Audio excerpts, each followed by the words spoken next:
Hello and welcome to the Birdy and Bass Podcast, episode 5 for 2021. I'm Bass and with me is Birdy. How you going? And in this episode, we're going with what's coming out in May, what you get free with your membership to Xbox and PlayStation. We're going to touch on the state of play that was just come out by Sony, which I don't really think was a state of play, more like a Ratchet and Clank bloody demo than anything else. And but first, we'll start off with the Xbox games with gold. We've got Armello, Dungeons 3, Lego Batman, and Tropico 4. The only two that I look like, I'll probably go with them all anyway because they're free. But that's how you roll, I think, with everyone that's got an Xbox Gold subscription or a Game Pass Ultimate or whatever. You grab what you can when it comes out, and if you want to play it later, you can go back to it. But the only thing I'm looking forward on that one is Lego Batman, and I used to play Tropico 4 on the PC. I just don't know how you can go with those type of ones on a console. Honestly, Tropico does very well on controller. Well, I know Tropico 5 does anyway. I've played that. I haven't played Tropico 4.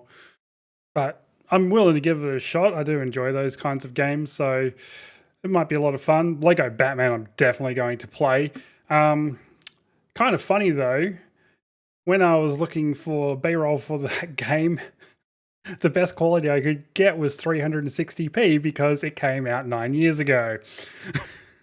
Yes. Yeah. So it's old. Yeah, I'm trying to work out which one's the Xbox 360 game? It's Tropico and Lego. 4. Oh, both of them are Xbox 360. Okay, so the backwards compatibility keep kicking in there. Yep, and Dungeons 3 came out very early on Xbox One. And Armello, I'm not sure when that came out, but it doesn't look too bad. Yeah, well, Armello is supposed to be a board game. Pretty much. Obviously it's like your Monopoly and stuff like that, I guess. And Dungeons 3 is your dungeon crawler, and well, Lego Batman is a typical Lego game where you just go around and belt the crap out of everything to try and get as many Lego bits out of it as you can. Plus, you're Batman. I'm Batman. Yeah. I wonder how many characters are actually in that one. Do we get? Is it? It's quite a lot. To look that one. Yeah, but is it like 30 evolutions of Batman? Or do we actually get to pick up the other ones? I don't know. I know Robin's in it, and I know Catwoman's in it. Because I saw them in the trailer, but I don't think it's going to be as much as like what happened with Lego Batman 3, which was the latest one that came out, which practically had the frickin' Justice League in it. Yeah. Oh, it's good when they do that with the different characters sort of thing. That's the thing that I hated about some of the Lego ones, where you're going in there and you just end up with 15 versions of the same bloody character, and that's all you got to try and find to get all the characters in there. And then you get the like in the later Marvel games, that you can make your own custom character with its own powers. Oh, it's fun. I don't mind it. If you just want a game where you can just sit there and have fun and just belt the crap out of everything that's in the field of view, it's good. And even some of them are actually, I found challenging. And the newer ones, I think, are even co-op or multiplayer or whatever you want to call it. They've started to bring those ones in. Catch co-op. Catch co-op, yep. But I'm really hope we're getting the Star Wars one this year. I was looking forward to that. That was just going to be like 8 or 9 games in one go. Pretty much. They did push it back though because they had some COVID development delays, obviously, which is fair enough. Like, I'd prefer them to not shove it out. Like, props to the TT Games and Warner Brother Games for like pushing it back. I mean, that would have been a big deal for them to bring it out. But if it was going to flop, and then there's no point. It's like everyone having a go at 343 for pushing back Halo Infinite. Like, good on them. Don't be scared of losing some money to bring out a better game. But the other thing is, with that Lego Star Wars one, you could always do it as I don't know, depending on how you want to do it, where you do say to people, look, they could have made it episodic sort of thing and just made it like $20 for 1, 2, 3 or something like that, and just release those. That. Or you could have just said, look, it's $99 for the whole thing, but we're going to release it in stages, sort of as each one's complete, and then they could just concentrate on making sure each one is done and release it, and then that could help push the finish out, maybe. Yeah, maybe. I like, as game changing as episodic games were back in 2017. I don't really like. I fall off. I think I played the first 2 seasons of The Walking Dead, and then I was done. I think that's starting to be the whole episodic thing starting to change now, especially when you've got the what Netflix and Amazon and all that have done to the video section, where you can just go in and just binge watch a whole season in one go. Them just dropping one after the other, like they have. Well, Disney's back into doing that with some of their Marvel shows, but I'll see what happens. Then you got PlayStation Plus. Now, I don't know what it is PlayStation's or Sony's new tactic or whatever, but they put in big, bold letters saying how much of value you're getting with these games each month, as it's like a big, stuff you, Xbox, we're getting more value sort of thing. But you're getting Wreckfest. That's a good fucking game. Which is on Game Pass on Xbox for free as it is now. So if you haven't played it and you got an Xbox and you got Game Pass, go get it, because it is a hell of a lot of fun to shoot around in lawnmowers and all the rest of the stuff you have on there. Yeah, I have a lawnmower video on my YouTube. That was fun.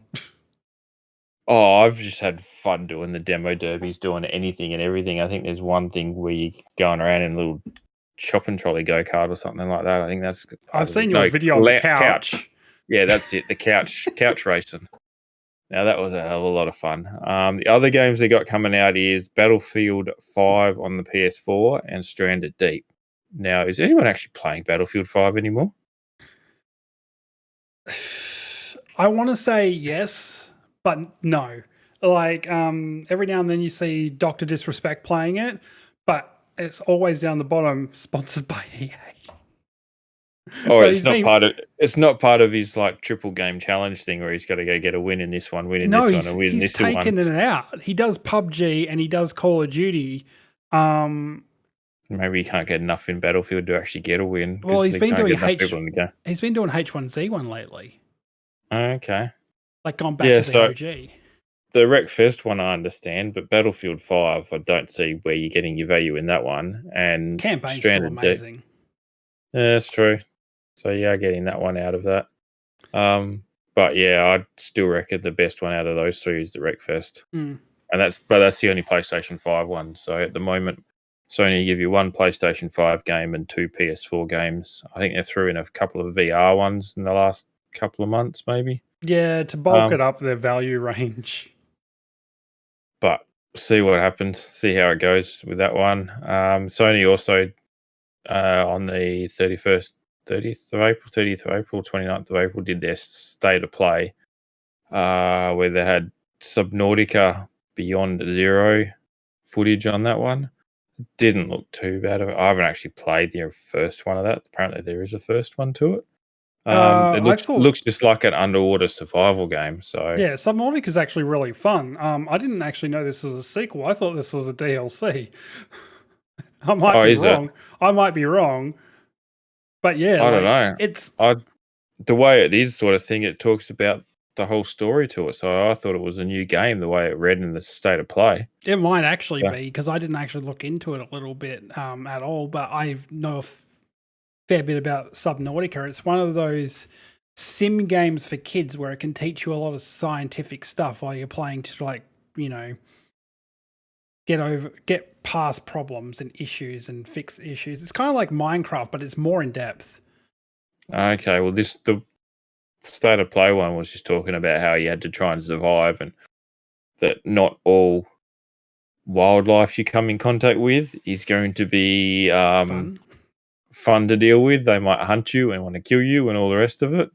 They also had in there that Among Us is coming to console or coming to PlayStation. I don't know whether it's coming to Xbox. I'm assuming if it's going to one, it'll be coming to the other. I did see a while ago there was something about it coming to Xbox, but I think the main thing with this is you get the Ratchet and Clank skins if you buy it on PlayStation. Oh, so that's what it's tie into. Yeah. They've got And then Ratchet and Clank obviously skins. They look cute. and then the next part of it obviously is the fact that Ratchet and Clank was pretty much the bulk of that state of play. And the first part of the state of play video, because I've watched the whole thing when they're doing the Ratchet and Clank playthrough, they were pretty much drumming on the whole fact of the feedback in the controller. How like when you shoot the gun, you're going to get like a bit of a nudge on the controller with the haptic feedback, and the same. And all different guns are going to do different things, and they were just spent, I reckon, a good probably 5 minutes talking about the haptic feedback that's going to occur in this game from that. So I don't know whether Sony's gone to them, hey, look, we need to promote the features in a PS5. Can you make sure you emphasize that in the bloody state of play or something? I think there's a pretty good reason for that, actually. Because they're gone on about how you half press the trigger down, it'll shoot. Oh, with a double barrel shotgun. It'll shoot one and reload quicker, but then if you hold it down, it does a big burst and shoots the whole. It does a double barrel. And I was just like, okay, this is going to be interesting, but I thought Ratchet & Clank was more tiered towards the younger audience rather than the older one. So I think it's one of those nostalgia things. They want the gameplay to be exciting enough where it's going to get in the older audiences. Like, personally, I love Ratchet and Clank. I think it's a very fun franchise. I like what they're doing, bringing Rivet into it with the extra dimensions and stuff like that. She looks really cool. But I didn't actually mind it. I think I will actually get it on PS5, but I think it'll be the one that I'll get it, and I'll probably end up playing it with my son or daughter or something like that, depending on who wants to play it. I like how they're using the SSD loading times to go through the portals really fast. That looks really cool. Yeah. That's the best thing I've seen on PlayStation 5. Yeah, just the old fact that dude, there's not much storage. Well, then I've seen a video the other day. I haven't been able to watch it yet. Someone's done an external SSD drive into a PS5, so I haven't actually seen what that's like or anything else like that. But I know that they got one of those NVMe drives. Oh, the WD ones. No, it was. I can't remember who the external case was. They made their own. They just bought a high-speed external case and then put an NVMe thing in it, and they were going to play around with it, but I haven't actually had a chance to look at it. Because I had heard of someone trying to plug in an external SSD, and it kind of heated up a lot. But I haven't seen that one. Oh, well, maybe I'll give it a try because I've got the digital-only version, so I'm running out of space. Well, now you can actually put PS5 games onto your external hard drive. They've made that update with their last update. You just can't play it off them. So that will help out a lot of people, I think, because it was kind of a pathetic move. I've been having the same issue with the only issue that I've had the same thing with my Xbox Series X, but I just wish when I click on the game, it would come up and say, cannot run from this location or something. All it does is just does nothing. You just keep pressing the A button like you want to load the game, and then you realize it's got a little symbol saying it needs to be transferred. So I'm just like, is that on the Series X that does that? Yeah, because I had I can't remember which game it was. I had one of the games I was trying to play the other day. I ended up putting it on an external hard drive, and it told me I had to bring it back. It was the a Game Pass game that I downloaded. It was only a 500 meg game sort of thing, but it was being upgraded and everything to run on the Series X. Okay. And I had it on an external hard drive, and it wouldn't load. Back when it first came out, I'm pretty sure it did tell you that like it had to be moved to internal or to a memory card for it to work. Yeah, I remember it doing that. Because I remember it doing, I think it was Dirt. Yeah, Dirt was the one that, it was, I think, Dirt 5 or something. The one of the first ones that got the updates told me I had to put it on the normal drive. Yeah, because I had the same thing, because I had everything set to go to be installed straight to my external, just so I don't clog up my internal space so quickly. And that was one of the things, like, to play this, you have to put in your internal drive. I'm like, at least it tells you. Yeah. No, it has a symbol now. They got this little arrow symbol or something that's next to where the X and S is on the left-hand side. And there's an arrow symbol on the right-hand side of the icon. to tell you that you need to move it to a different drive. I have seen that actually because I did move some stuff I'd finished with. Oh yeah. Yeah. Bit different. And yep. And we're going through the other games that the game's set to be released in May. I've got Resident Evil Village here, but according to JB Hi-Fi, you can get it now. Well, technically it was a few days ago. Yeah, so technically that was probably an April release because they've released it early. You got Hood, Outlaws and Legends. That looks really good, but really hard. Mass Effect Legendary Edition, which I'm assuming we're all grabbing. Is that co-op? No, single player. Oh, hey YouTube, can you put in being able to stream as squads or something like that so we can do games together? That'd be nice. Yeah, we would like co-streaming, thanks. So I don't have to write literally a fucking algorithm for it. And then you got obviously Subnautica Below Zero's coming out, Void Terrarium Plus. That looks messed up. Rune Factory 5. That looks anime titty as fuck. Okay. Actually, it's a Switch game, but still it's got the anime titties. Akbar's Trip, Hellbound, and Debriefed. Okay, Akiba's Trip. If you look up anything on YouTube, it will say like, "Are you sure you want to watch this?" Okay. It's Akiba's Trip came out like on PlayStation 4 back in 2015 or 16, I want to say. It was one of those games that came over from Japan to the West, and it had its own cult following. But God, if you want to see some freaking anime shiznit that's literally on a mapped part of Tokyo, because Akiba's Trip is along Akiba's Strip in Tokyo. It's one of the main streets with the big crossroads. Is it asking you because this stuff's adult-only content, or is it almost gruesome? It's gruesome and it almost is. But I mean, you can get beaten up by a mob of schoolgirls in very short skirts. Oh, okay. But it's a fun game. This is actually a updated version for the PlayStation 5, I believe. No, it's coming to Switch and PS4. It's not a PlayStation 5 one. It's the same game, though. I think it's just got all the content in it and some extra add-ons. But it looks interesting. It's not my kind of game, but I can probably name you quite a few people that would easily get it. Then you've got Deathloop. That looks good. I'm so annoyed at Sony. I want to know when it's coming out on Xbox. But isn't that the one where you just keep doing the same thing over and over and over? Every time you die, you have to start the day again. Yeah, I don't know if I can do that kind of stuff. But you already know some of the stuff that's there. So it's like a speedrun game. The more you learn, the faster you can get through the game. Or you don't have to go to that area anymore because you already know the information from the area, so you get the other area. Okay. It is a Bethesda game, remember? Yes, true. It's a messed up one, though. How come that's not coming? Xbox owned with... That deal was made before this even happened. Yeah. Unfortunately. So we might get a port later on, maybe. Well, apparently a timed exclusive. Okay. Then you got Knockout City, which obviously anyone that's wanted to, the demo's been out late. I've downloaded it but haven't played it. So, it's ridiculous dodgeball. Oh, it looks fun. Yeah. The ones I've seen, sort of thing. I've seen two streamers that are boyfriend girlfriend playing it, and all he wanted to do was just punt her off the map by throwing dodgeballs at her and making sure that it was just funny. They just ended up raging at each other.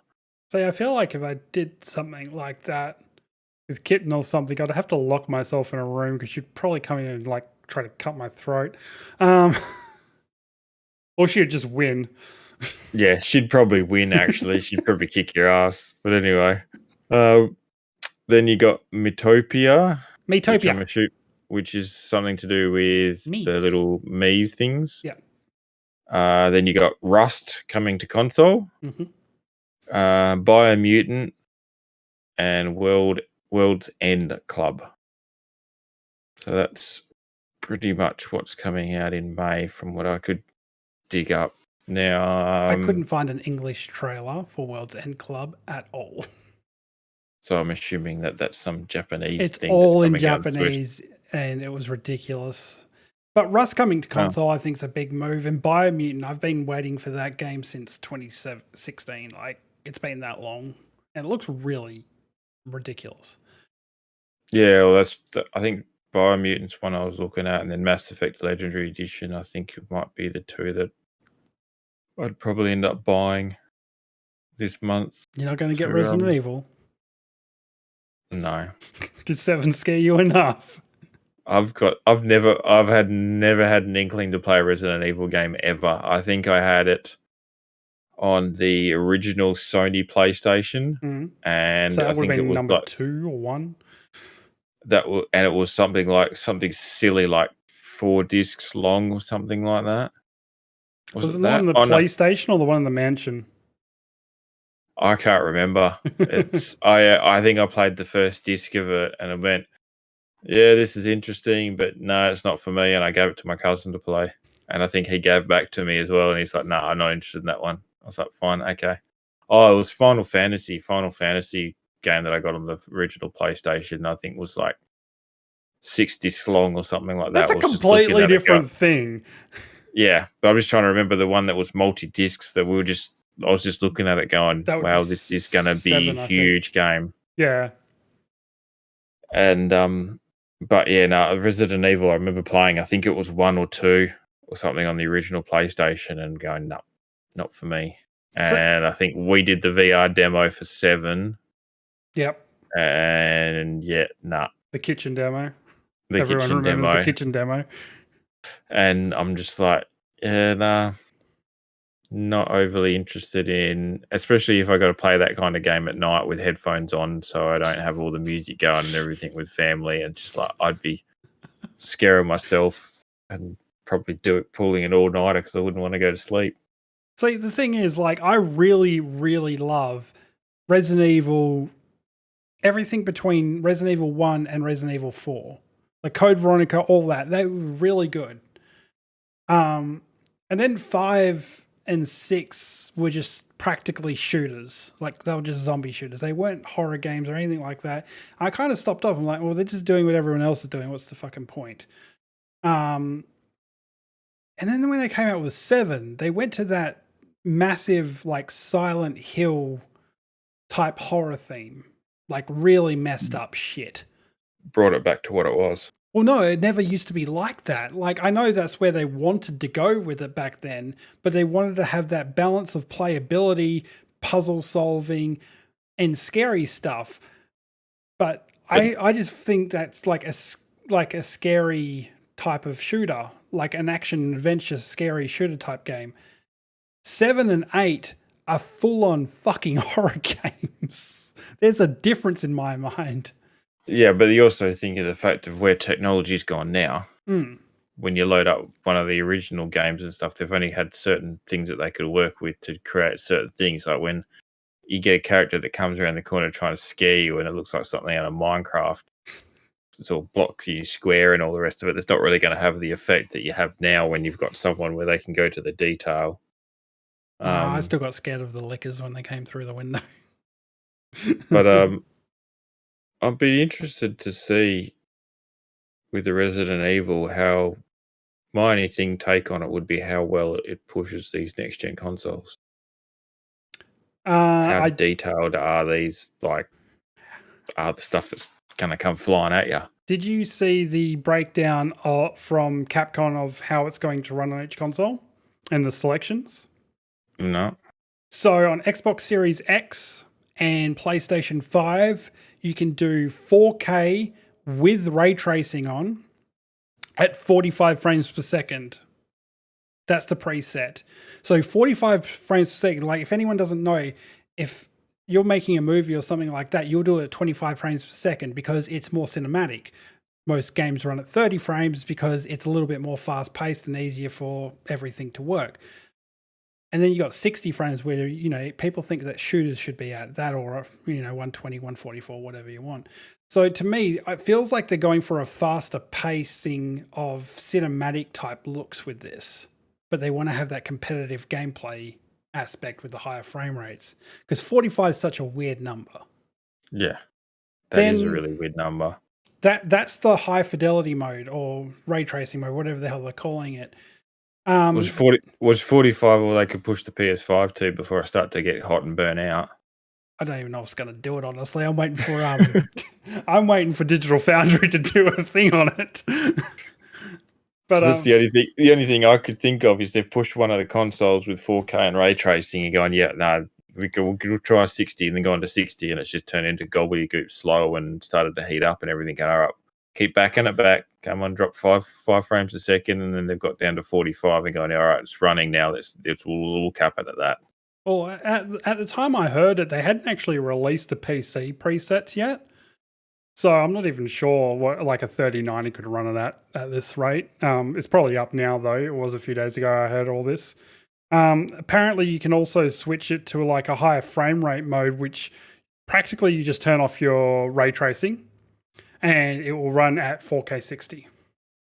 Okay. Like ray tracing is a GPU power killer, as we know, and it's going to be running on Xbox One X and PlayStation 5 Pro at 1080p 30 or something like that. I can't remember. Like, they don't have ray tracing, obviously. Yeah, and still going to just run at 1080. I don't think they can run it anything else. Oh, well. Which for two 4K machines, that's kind of... Is Mass Effect coming out to next gen? No. It's got their PS4 and Xbox, so it'll just be backwards compatibility on Series X. And they said they had a very good reasoning for this. So with the Mass Effect trilogy and everything like that, they actually made it on Unreal Engine 3 or something, I think it was. Apparently, to port it to the newest Unreal Engine to run on next-gen consoles, they would literally have to rewrite the entire code from scratch. Oh. Because it's not compatible, apparently. Yeah. So that's not a remaster, it's just a fucking new game. They also lost some of the content in there because apparently some of the code was corrupted and they had no backup. Alright, that teaches everyone that you need to do backups. In this day and age, who doesn't have backups? But anyways. I reckon the creative designer that has since left kind of may have just taken some stuff with him. Taken some code. I'll take this source code with me. But it's an interesting take on looking at all these games that are coming out and everything. And like you got your Xbox with your Series X, we got backwards compatibility. We can run Xbox One X games and everything else like that. If you're a PlayStation 5 owner, you've had to keep your PS4. So you're pretty much sitting there with two consoles if you want to be in the Sony ecosystem. Well, they will run most PS4 games on a PS5. Is there backwards compatibility to do that? On most PS4 games. Apparently there's some that don't work. It's going back a generation further than that. That's the issue. Okay. Put it this way, you will not be seeing Lego Batman Tropico on PlayStation 5 anytime soon. But I'm just looking at the fact like Rust is coming out on PS4 and I'm assuming it's Xbox, so it's not next gen compatible.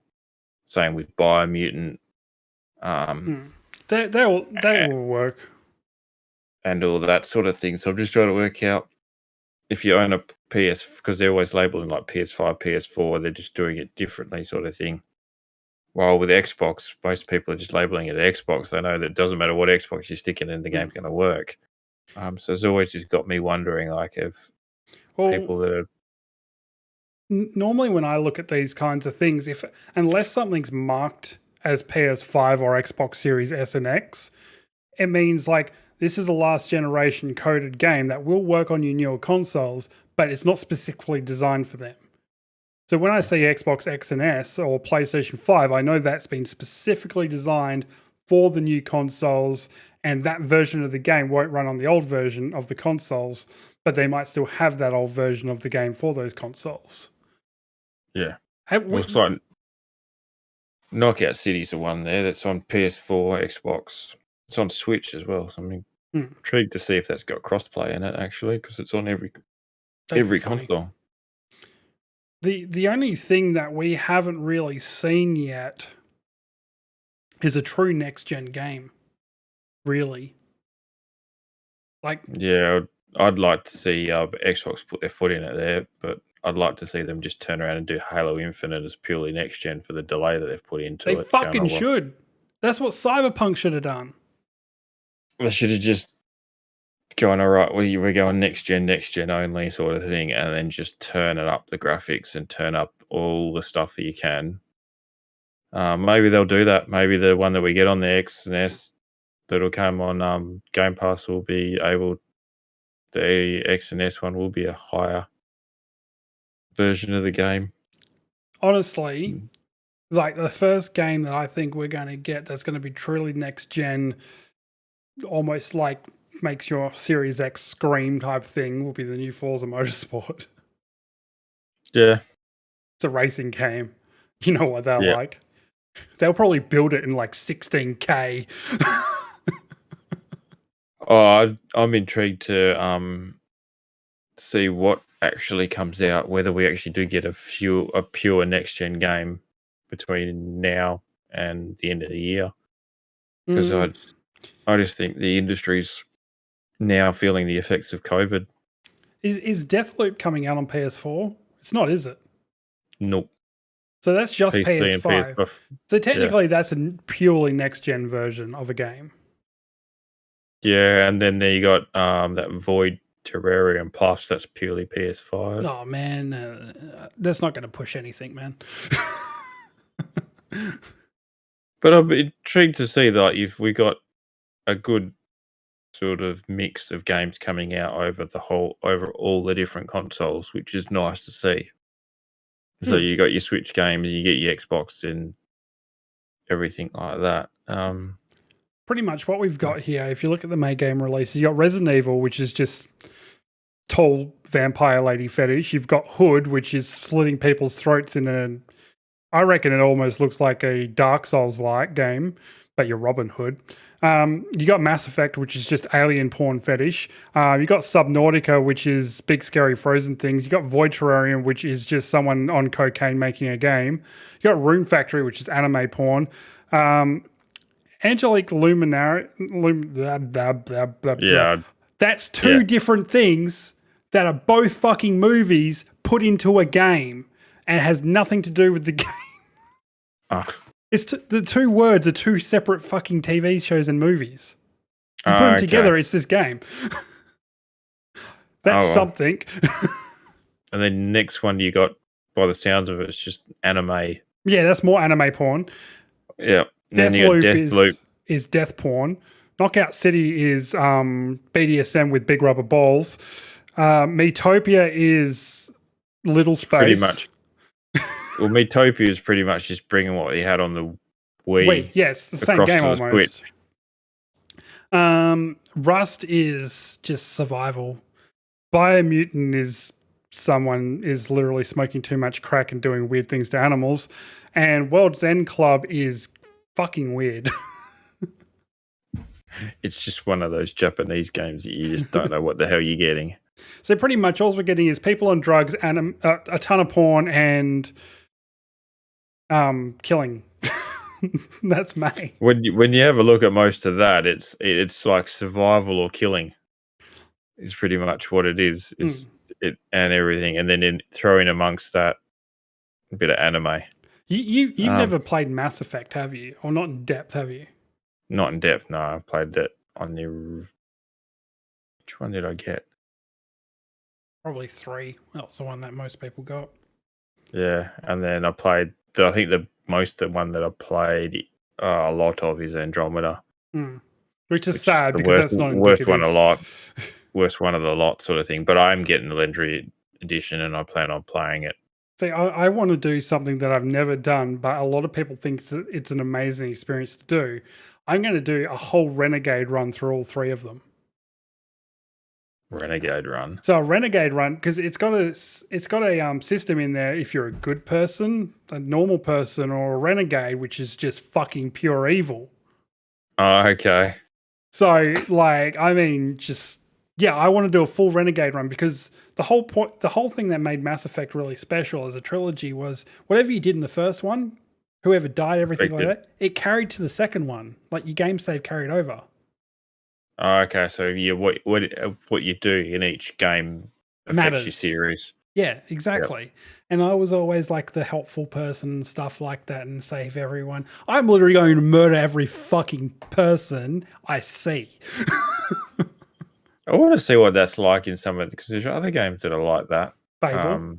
Fable, yeah. And see what happens if you're one of those people. You just go through every person you see. You just like want to kill them, or you just want to be rude, obnoxious, don't want to help them out. And it's got tons of dialogue lines for that as well. So I want to see what a Renegade run looks like because I've heard it's amazing fun. Oh, well, But it'll take a long time, but I'll do it. Anyways, that's all we've got time for this episode. Hopefully we haven't ragged on too many games. We've given people an idea of what they like to get, what they like to play. If you picked any of these games up and reckon that they're good and recommend them, let us know. You can catch us on Instagram and Facebook as Essential Gamer AU, on Twitter Essential Game AU, and you can send us an email, birdyassassin@essentialgamer.com.au, or you can put a comment in the YouTube video and let us know what you will be playing this month and what you're jumping onto. And until next time, we'll see you later. Bye.